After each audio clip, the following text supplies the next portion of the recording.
प्रिय विद्यार्थियों, नमस्कार। ऑक्सफोर्ड ऑनलाइन क्लासेज में आपका हार्दिक अभिनंदन है।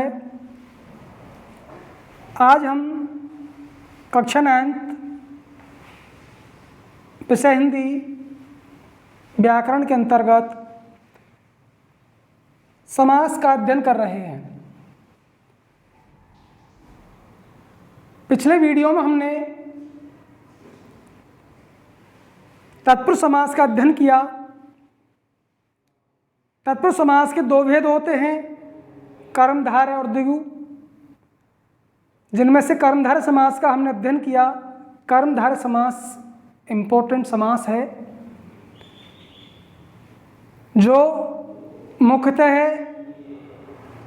बोर्ड की एग्ज़ाम में और कंपटीशन की एग्ज़ामों में भी, प्रतियोगी परीक्षाओं में भी इसमें से प्रश्न पूछे जाते हैं। इसलिए इम्पोर्टेंट होने के कारण पुनः एक बार मैं आपको इसको रिपीट कर रहा हूँ। कर्मधारय समास, जो समास विशेष्य और विशेषण के योग से बनता है उसे हम कर्मधारय समास कहते हैं। अब यहाँ पर समझना है कि विशेष्य किसे कहते हैं और विशेषण किसे कहते हैं। जो वर्णनीय वस्तु है, जिसका वर्णन किया जा रहा है, वह विशेष्य होती है। संक्षेप में समझ सकते हैं, वर्णनीय वस्तु जिसका वर्णन किया जा रहा है वह वर्णनीय वस्तु ही विशेष्य है, या जिसकी विशेषता बतलाई जाए उसे विशेष्य कहते हैं। और जो विशेषता है वह विशेषता ही विशेषण कहलाती है। जैसे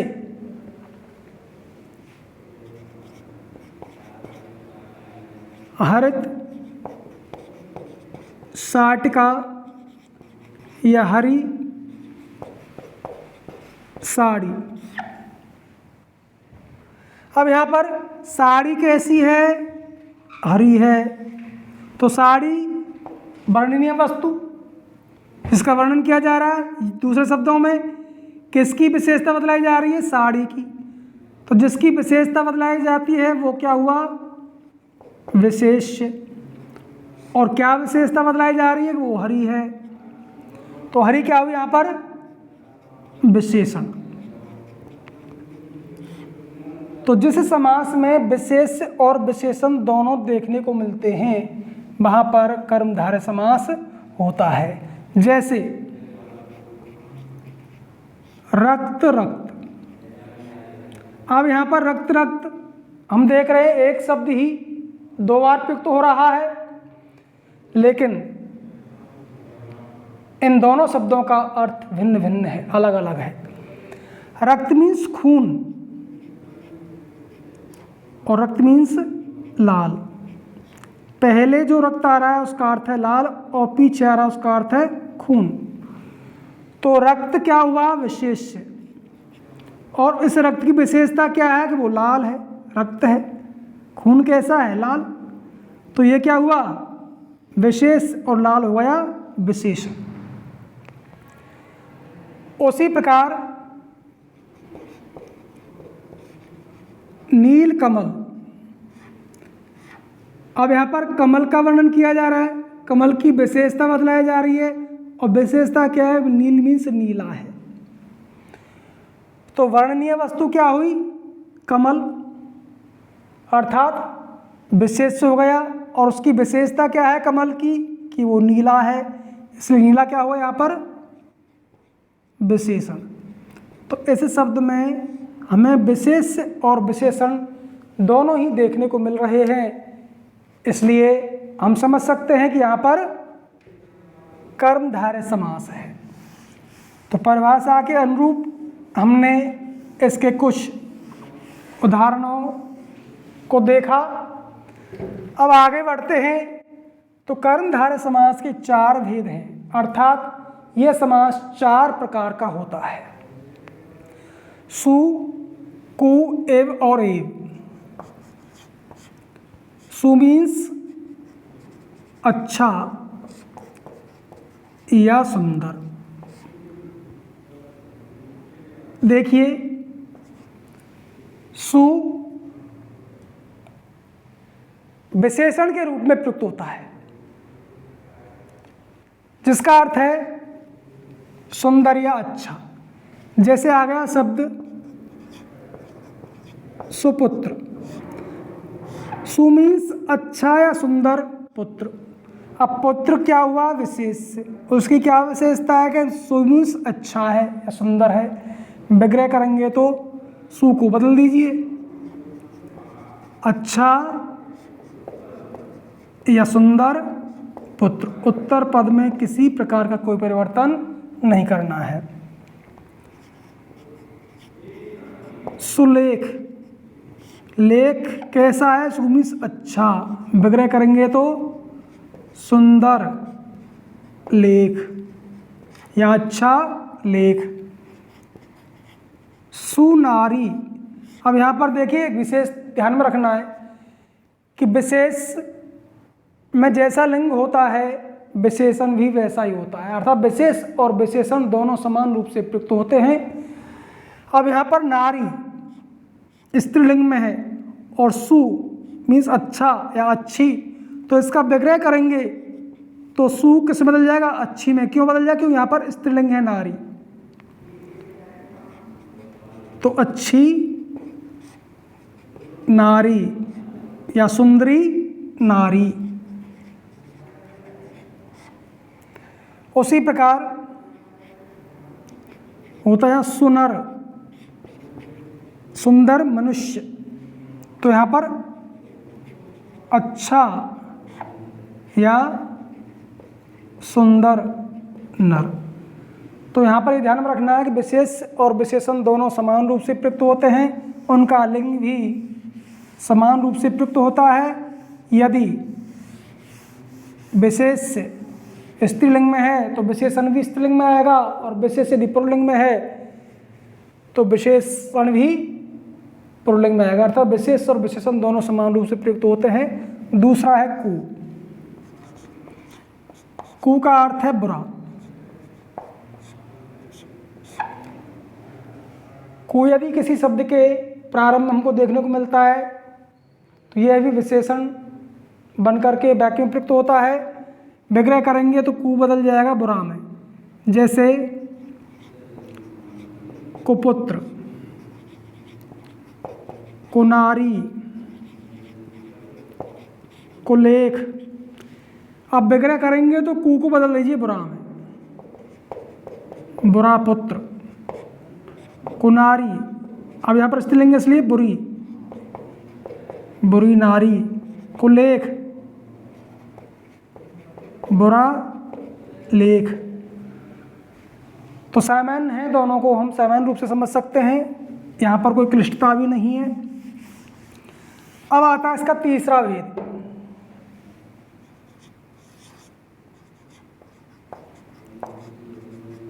उपमेय उपमान। संक्षेप में एव के द्वारा भी इसको प्रकट कर सकते हैं। एव इनका वाचक शब्द है। यह उपमा के रूप में प्रयुक्त होता है। इसका जब विग्रह किया जाता है तो बत, जैसा, सरीखा आदि शब्दों को जोड़ा जाता है। अब देखिए, उपमा है, यहाँ पर उपमा अलंकार है। जहाँ पर उपमा अलंकार होता है वहाँ पर कर्मधारय समास भी होता है। समझना है उपमा अलंकार किसे कहते हैं, तो इसकी परिभाषा क्या है, लक्षण क्या है। जहाँ उपमेय और उपमान में समानता दर्शाई जाती है वहाँ पर उपमा अलंकार होता है। अब यहाँ पर दो चीज़ें प्राप्त होती हैं, एक उपमेय और दूसरा उपमान। उपमेय क्या है और उपमान क्या है?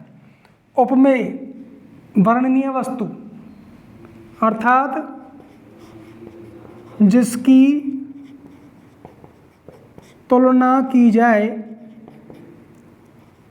वो उपमेय, अर्थात ये वर्णनीय वस्तु होती है जिसकी तुलना की जाती है।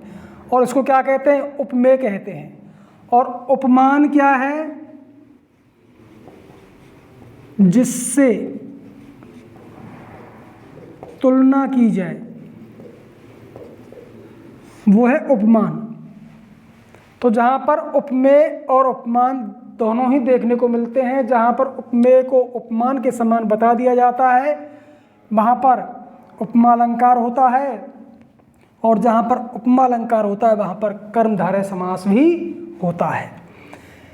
ऐसे समास का, इस प्रकार के शब्दों का जब विग्रह किया जाता है तो ध्यान में रखना है, उपमान के बाद बत, जैसा या सरीखा जोड़ दिया जाता है, उसका विग्रह हो जाता है इससे। जैसे घनश्याम, घनश्याम भगवान श्री कृष्ण का नाम है। यहाँ पर हम देखते हैं तो श्याम मीन्स कृष्ण, राधे श्याम। तो श्याम किसका नाम है? भगवान श्री कृष्ण का नाम है। और भगवान श्री कृष्ण कैसे हैं? काले रंग के हैं। काले रंग के होने के कारण उनकी तुलना किससे की गई है? घन मीन्स बादल से। बादल भी काले होते हैं,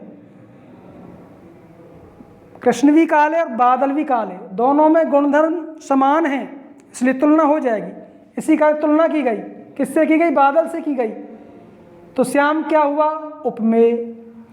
घन क्या हुआ? उपमान।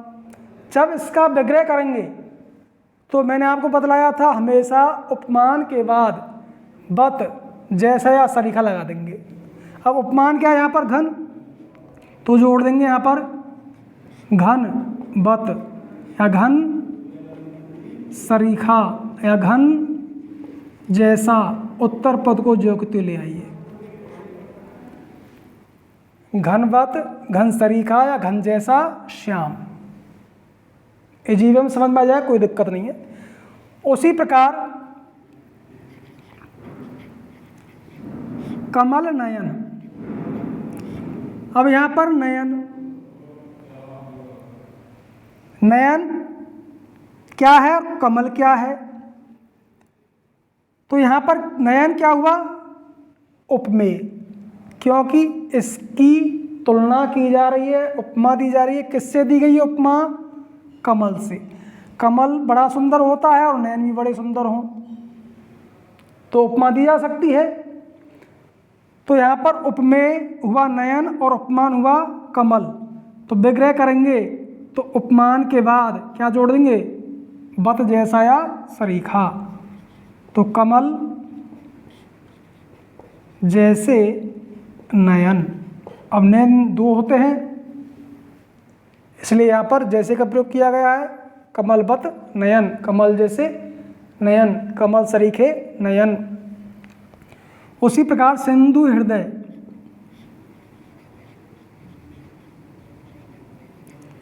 हृदय मीन्स हृदय, और हृदय कैसा है? सिंधु मीन्स सागर। तो क्या हृदय सागर हो सकता है? नहीं हो सकता। लेकिन हृदय और सिंधु दोनों में कुछ ऐसे गुणधर्म है जिसके कारण की तुलना की गई है। तो हृदय भी विशाल होता है और सिंधु भी विशाल होता है। विशालता के गुण के कारण दोनों की तुलना की गई है, दोनों की उपमा दी गई है। अब हृदय की तुलना किससे की गई है? सिंधु में सागर से।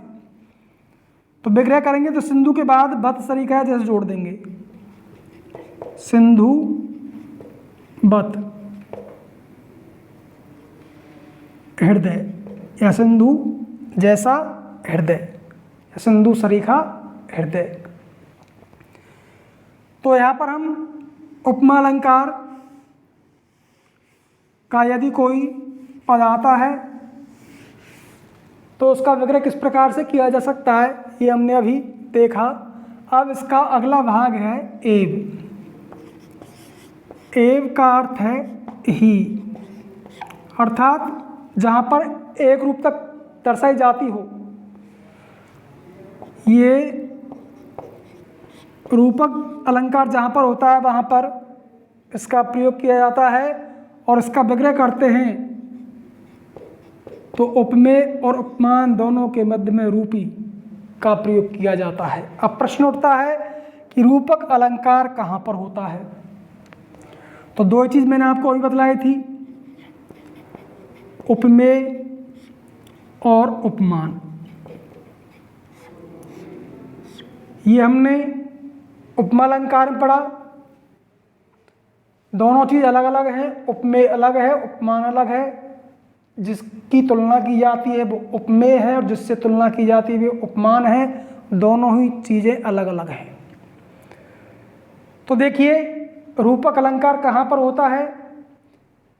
उपमेय और उपमान में भेद होते हुए भी, दोनों चीज़ अलग अलग है, उपमेय और उपमान में भेद होते हुए भी जहाँ पर अत्यधिक समानता के कारण, अत्यधिक सदृशता के कारण अभेद की स्थिति उत्पन्न हो जाती है, अभेद की स्थिति उत्पन्न कर दी जाती है, वहाँ पर रूपक अलंकार होता है। अभेद की स्थिति क्या है, उपमेय और उपमान में पता ही नहीं चले कौन सा उपमेय और कौन सा उपमान है, अर्थात दोनों को एक रूप कर देना ही, दोनों को एक रूप कर देना ही रूपक अलंकार होता है। और जहाँ पर उपमेय और उपमान में अभेद की स्थिति उत्पन्न हो जाती है, वहाँ पर जब विग्रह किया जाता है तो रूपी लगा दिया जाता है। जैसे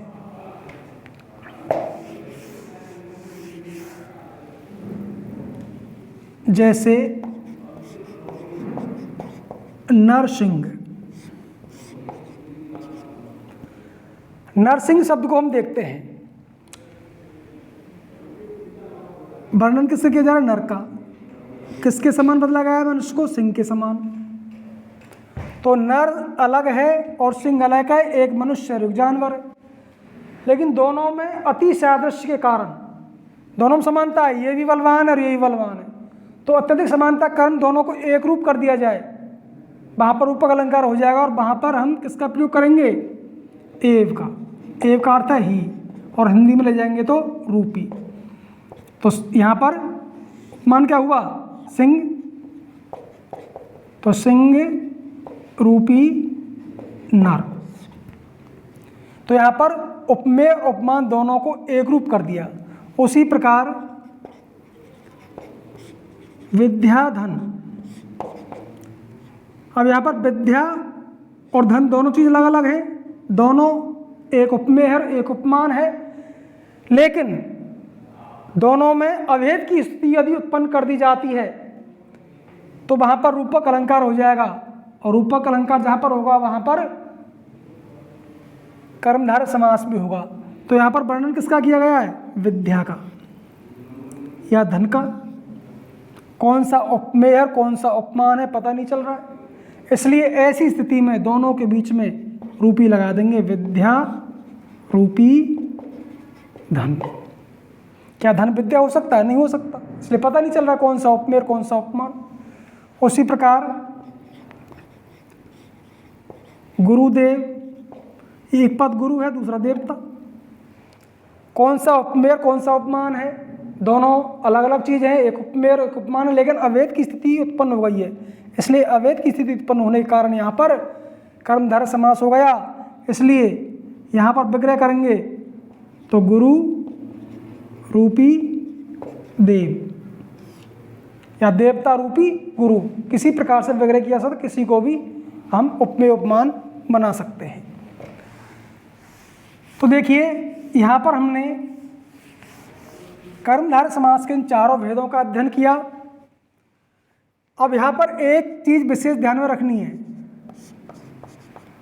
यहाँ पर हमने देखा एक किस स्थिति में होता है, विशेष और विशेषण की स्थिति में। सु कु इन दो के माध्यम से विशेष और विशेषण की स्थिति में देखा। दूसरे में उपमा, जहाँ पर उपमेय और उपमान में तुलना की जाए वहाँ पर भी कर्मधारय समास होता है। तीसरी चीज़ हमने क्या पढ़ी, रूपक, जहाँ पर उपमेय और उपमान में अभेद की स्थिति उत्पन्न हो जाए वहाँ पर रूपक अलंकार की स्थिति बनती है और वहाँ पर भी कर्मधारय समास होता है। तो 3 स्थितियां हमने पढ़ी जहां पर कर्मधारय समास देखने को मिलता है। अब एक चौथी चीज जिसे नोट के माध्यम से हम समझेंगे, यहां पर विशेष रूप से ध्यान रखना है कि जहां पर विशेषण प्लस विशेषण दोनों पद विशेषण देखने को मिल जाए वहां पर भी कर्मधारय समास ही होता है। कहीं भ्रमित हो जाए कि यहां पर विशेष तो है नहीं है, यहां पर दोनों पद विशेषण है, तो जहां पर दोनों पद विशेषण हो वहां पर भी कर्मधारय समास ही होता है। ऐसी स्थिति में भ्रमित होने की आवश्यकता नहीं है। जैसे शीतोष्ण, तो यहाँ पर शीत और उष्ण ये चीज़ आपके स्तर की नहीं है, ये कंपटीशन में पूछी जाती है, इसलिए आपको यहीं पर मैं स्पष्ट कर देता हूँ कि जिससे आपको आगे दिक्कत नहीं आए, प्रॉब्लम खड़ी नहीं हो। तो शीत और उष्ण दोनों पद कैसे हैं, यहाँ पर विशेषण है, इसलिए विग्रह करेंगे तो क्या होगा, जो शीत है जो उष्ण है, जो शीत है जो उष्ण है, ये शरीर के ताप के लिए प्रयुक्त होता है। उसी प्रकार देवर्षि, राजर्षि, यहाँ पर देव प्लस ऋषि, देव भी विशेषण है और ऋषि भी विशेषण है, राज भी विशेषण है और ऋषि भी विशेषण है। तो जो देव है जो ऋषि है जो राजा है जो ऋषि है जो, दोनों पद विशेषण होने के कारण यहाँ पर कर्मधारय समास ही होगा। जैसे पीला जर्द, लाल सुर्ख, तो यहाँ पर पीला और जर्द दो शब्द हैं, जो पीला है जो जर्द है अर्थात अत्यधिक पीला, लाल सुर्ख, लाल जो लाल है जो सुर्ख है जो अर्थात अत्यधिक लाल। तो यहाँ पर दोनों पद पीला और जर्द, लाल और सुर्ख, ये दोनों पद विशेषण के रूप में प्रयुक्त हो रहे हैं, अर्थात यहाँ पर कौन सा समास होगा, कर्मधारय समास होगा। इस प्रकार हमने देखा कि 4 स्थितियों में कर्मधारय समास देखने को मिलता है, विशेष और विशेषण, उपमा, रूपक और दोनों पद विशेषण। तो यहाँ पर अपना कर्मधारय समास पूर्ण होता है। इम्पोर्टेंट था, एग्जाम में इसमें से अधिकांशतः पूछा जाता है, विशेषकर कंपटीशन में, इसलिए इसको मैंने आपको विस्तार से पढ़ाया। अब देखते हैं द्विगु समास।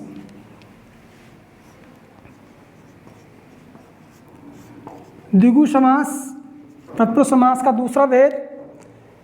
द्विगु समास बना कैसे, तो हम देख रहे हैं कि द्वि प्लस गु, द्वि का अर्थ है दो, गु का अर्थ है लोक।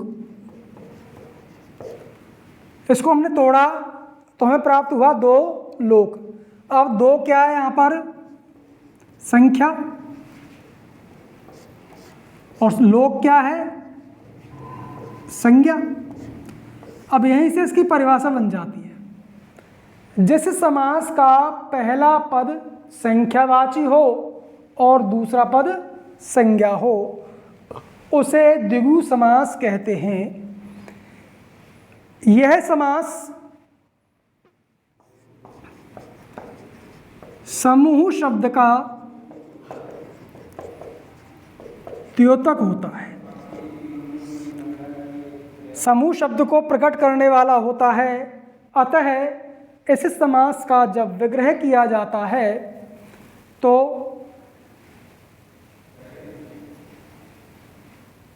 षष्ठी विभक्ति अर्थात संबंध कारक के चिन्हों का, अब संबंध कारक के चिन्ह कौन से हैं, का, के, की, संबंध कारक के चिन्हों का प्रयोग करते हुए अंत में समूह शब्द को जोड़ दिया जाता है। पुनः समझेंगे एक बार। द्विगु समास जिस समास का पहला पद संख्यावाची तथा दूसरा पद संज्ञा होता है उसे हम द्विगु समास कहते हैं। यह समास समूह शब्द का द्योतक होता है, अतः इस समास का विग्रह करते समय संज्ञा पद में संबंध कारक के चिन्हों का प्रयोग करके अंत में समूह शब्द को जोड़ दिया जाता है। समूह शब्द क्यों जोड़ा जाता है? क्योंकि ये समुदाय का बोधक है। जैसे त्रिलोक, यहां पर हम देखते हैं त्रि मीन्स तीन, लोक। अब यहां पर तीन क्या हुआ? संख्यावाचक शब्द हुआ। लोक मीन्स संज्ञा, संसार। विग्रह करेंगे तो त्रि को ले जाएंगे तीन में, हिंदी कर देंगे इसकी तीन। अब लोक, अब संख्या कितने हो गए? तीन, बहुवचन में आ जाएगा तो तीन लोकों का, षष्ठी विभक्ति संबंध कारक का हमने यहाँ पर प्रयोग कर दिया। अब समूह लगाना पड़ेगा क्योंकि समूह शब्द का द्योतक होता है। तो विग्रह हुआ तीन लोकों का समूह। उसी प्रकार सप्तर्षि, सप्तमी सात, संख्यावाचक दूसरा है ऋषि, संज्ञा। तो 7 ऋषियों का समूह।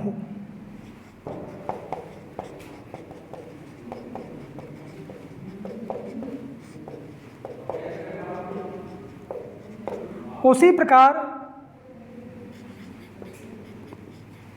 चौपाई, चौ मीन्स 4, पाई मीन्स पद, 4 पदों का समूह। चतुर्भुज,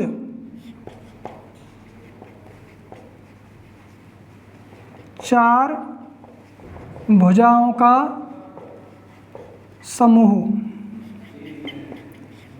चौराहा, चौ मीन्स 4, राह, राह मीन्स रास्ते, 4 राहों का या रास्तों का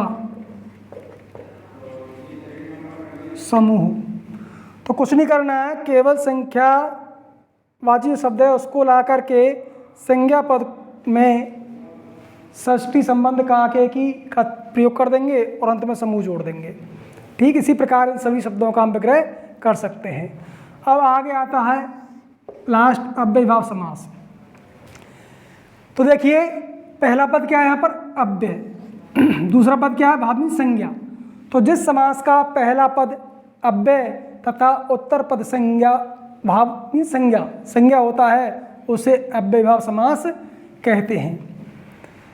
दूसरे शब्दों में इसकी परिभाषा हम समझ सकते हैं कि जहाँ पर संज्ञा या अव्यय पद का 2 बार यदि उच्चारण किया जाता है तो वहाँ भी अव्ययीभाव समास होता है। इस समास के 3 भेद हैं, हिंदी के अव्ययीभाव, उर्दू के अव्ययीभाव और मिश्रित, अर्थात जहाँ हिंदी के भी हैं और उर्दू के भी हैं। तो यहाँ पर 3 भेद किए गए, लेकिन इन तीनों को सम्मिश्रित करके, तीनों को मिला करके अव्ययीभाव समास को 2 भागों में बांटा गया, अर्थात इसके 2 भेद किए गए। पहला अव्यय पद पूर्व और नाम पद पूर्व, अर्थात जिस अव्ययीभाव समास के पहले पद में अव्यय हो और जिस समास के पूर्व पद में नामी संज्ञा हो। 2 भागों में इसको बांट दिया, 2 भागों में इसको विभाजित कर दिया था, इसके 2 भेद कर दिए, अव्यय पद पूर्व और नाम पद पूर्व। ये भेद इसके विग्रह के लिए ही किए गए हैं। अब यदि पहले पद में अव्यय हो तो उसका विग्रह करेंगे तो अव्यय पद के अर्थ के अनुसार इसका विग्रह किया जाएगा। जैसे यथा शक्ति, तो यहाँ पर यथा का अर्थ के अनुसार, तो शक्ति के अनुसार। आमरण, मरण आमीस तक या पर्यंत, मरण तक या मृत्यु तक। प्रतिक्षण, हर क्षण। यथाक्रम, क्रम के, यथा मीन्स के अनुसार, क्रम के अनुसार। प्रत्यक्ष, अक्ष मीन्स आँख, आँखों के, प्रति मीन्स सामने, अनुसार जैसा सार है वैसा।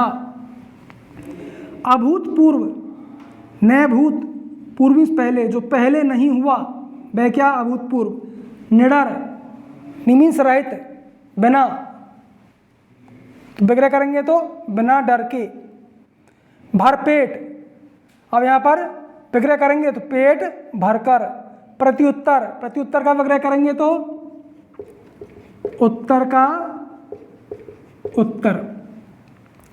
तो यहाँ पर हम देख रहे हैं यदि पहले पद के अंत में, पहले पद में अव्यय हो तो उसका जब विग्रह किया जाएगा तो अव्यय पद के अर्थ के अनुसार ही उस पद का विग्रह होगा, इसका ध्यान रखना है। दूसरा है नाम पद पूर्व। यदि पहले पद में नामी संज्ञा हो तो किस प्रकार से इसका विग्रह किया जाएगा? तो वही पैटर्न है, अर्थ के अनुरूप ही होगा।